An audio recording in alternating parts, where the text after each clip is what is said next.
regretfully have to outdo the chairman. I've been critical of this president and a lot of the things that are going on, but I have to say that I've never seen three nominees more qualified in a better position to do a better job for America than we're looking at right now.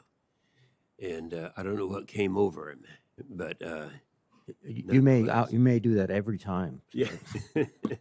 But anyway, no, I'm so impressed with each one of you for different reasons. Certainly, starting with Mr. Sherman, you have background and experience from when Dana Deasy was in this position, and there are things that had to be done. And I know that it was pretty controversial back when Legato received the position that he was in, contrary to virtually everyone of every federal agency that was out there and on record at the time, along with the general public. I've not seen so much disregard for one individual or one group taking over. In this case, something as significant as the group handling the L-band for GPS and the threats that poses on our entire segment. And so I did ask you if you saw the hearing that we had back at the beginning of this, and I think you told me, Mr. Chairman, that you did. So you know my feeling and the feeling of everyone who testified that day as to the problems that exist. So I'd only ask if you are, just keep in mind, you've got the background, you know the issue, you actually worked with Dana Deasy, and so I'd hope that you draw on that background to try to correct a problem that's got to be corrected. Are there any comments you want to make about that Sure. experience? Assured positioning, navigation, and timing, particularly with global positioning system, is so critical to our warfighting ability, both here in the homeland and overseas. As you noted, sir, I am very familiar with the Legato issue, and where that license is so close to the GPS spectrum, in my view, represents an unacceptable threat to bleed over into that spectrum. Despite our efforts to share other parts of the spectrum, where Legato is not acceptable.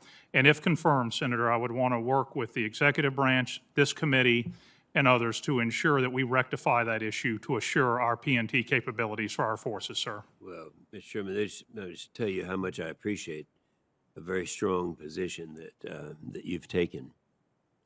Mr.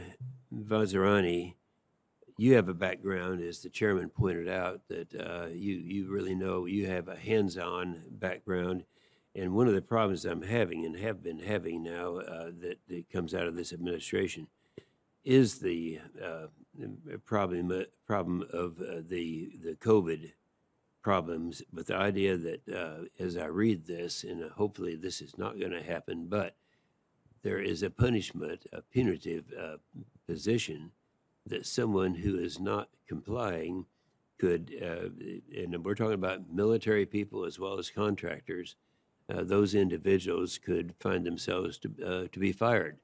Well, right now, certainly you realize, as do most people, our biggest problem right now is retention and recruitment.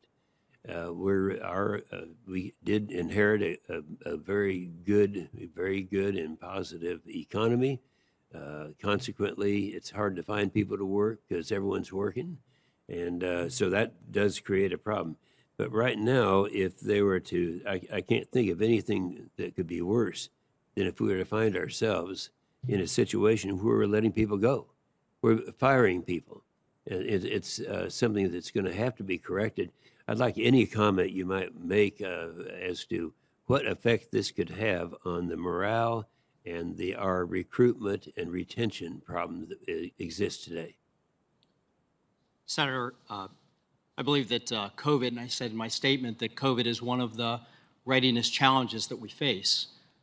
One of the things that we've learned over the past 2 years is that COVID is deadly and it detracts from readiness, and that the vaccines are safe and effective.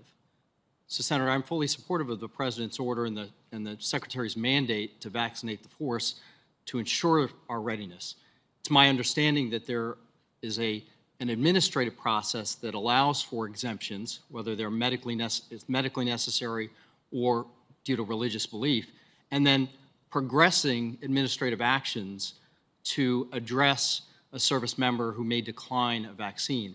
So, Senator, if I'm confirmed, I would certainly look towards making sure that those processes are administered with care and compassion so that we understand the specific needs of each service member. We are, but here's the problem I see is the damage is already done. Now, I'm talking about two Marines walked across the street, just happened to recognize me and tell me that they were going to resign, and then just the idea. I was enlisted personnel back when I was in my military days. We don't go into a lot of the details as to what the motives are and all that, but if all they read is that you better do this, you're going to be fired. Well, that's just not acceptable. So I think that, frankly, I think the damage is already done, and we're going to have to do the best we can to remedy it.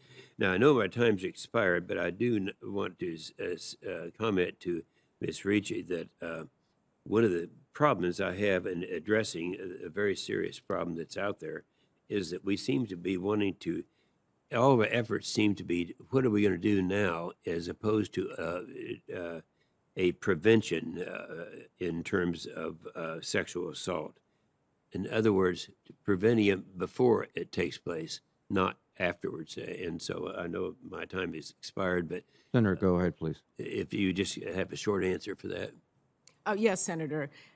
I agree with you. Prevention is critical, and that this is where the majority of our effort needs to be focused. And I believe that the IRC recommendations and the Fort Hood recommendations will lead us to that prevention strategy. I agree with that. Thank you, Mr. Chairman.